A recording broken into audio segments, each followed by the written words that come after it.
guys, today the weather is crap. It is 25 degrees, it's windy, daylight savings time means it's dark at 5:30, which is convenient, so I've given up on today. I'm drinking a nice wintry beer, and I figured I'd make a video talking about one of the most common issues that I see from Harley guys on the forums, on YouTube, on Reddit. I was one of those guys less than a year ago, and that topic is how to make your Harley touring, Road King, Street Glide, Road Glide, comfortable for a taller guy.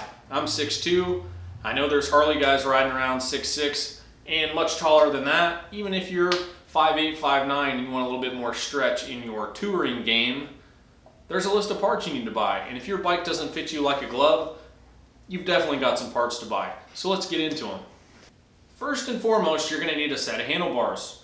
I went with the LA Choppers Twin Peaks 10-inch apes on mine, and I'll tell you how I got to those. Bars are not cheap on touring bikes, save for maybe the Road King. You're going to outlay probably in the neighborhood of $1,500 to $1,600 or more, depending on the labor rate of your dealer to do them. So do your research and don't skimp on choosing these. Don't just order them online.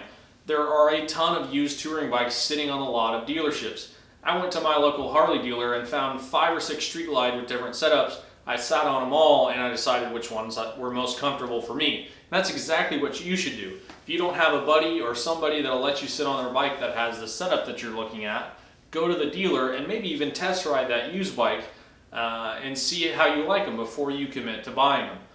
One thing you're going to want to look at is, depending on how tall you are, you're probably going to need more than 10. I'm 6'2". I like the 10-inch bars because they didn't come too high over the fairing.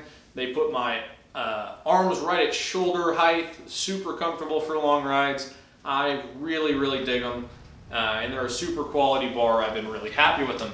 There's a bunch of bar manufacturers out there. Just make sure you do your research, get a quality set of bars, get them installed right. That way they're not coming loose on you, and make sure you're happy with them.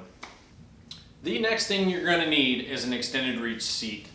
There's a bunch of options out there. Buy one from a reputable company like LaPera or Corbin.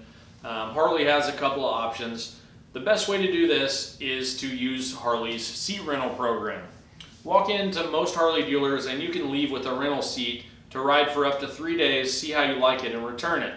I wore this program out when I was looking for a seat. I think I tried 3 or 4.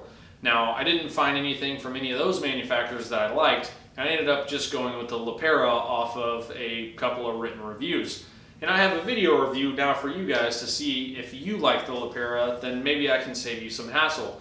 That seat moves you back about 1 inch and lowers you 1 inch to 1.5 inches, which was perfect for me to get me farther away from the bars and from the foot controls. Now, you want to have your bars done before you set your sights out on a seat, because a seat that you like with the stock bars might not be so perfect once you put those 12 or 14-inch apes on there. It just puts the pressure in a different spot on your butt, and it can put you too far away from those tall bars and make your ride uncomfortable for long periods of time. So get your bars done first. Moving down to the floorboards, we're going to have to replace those with the extended reach versions. Now, Harley sells a 1-inch forward floorboard pan, which is what I used because it reused the stock floorboard pad. It looks stock. You could change shapes or whatever at this point. If you wanted, just make sure to get the extended reach ones.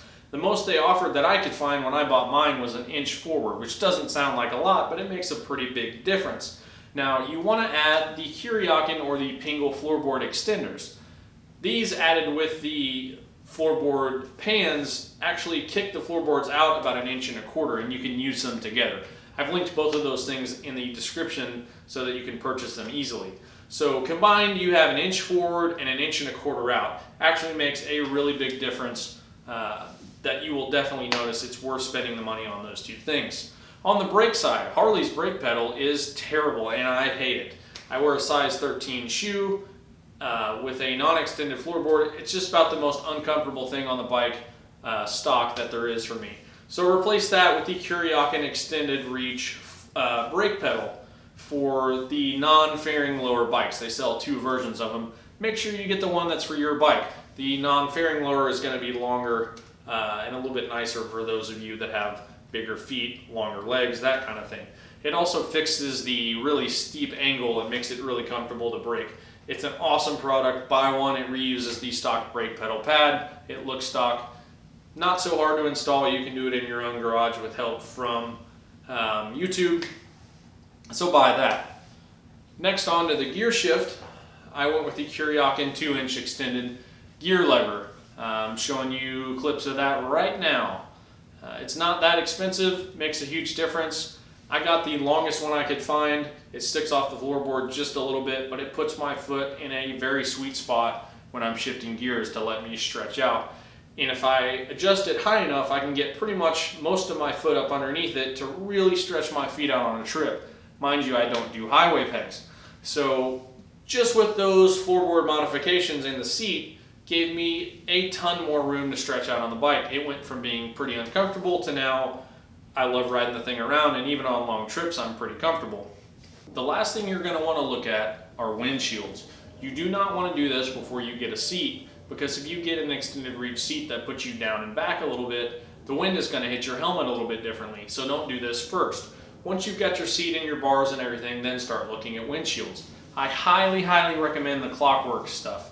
I believe in their flare technology. It looks pretty good on the bike. I have a 6.5, and I actually bought a 10.5 pretty recently to swap on for trips. And I like the 10.5 so much that I pretty much just use it all the time now.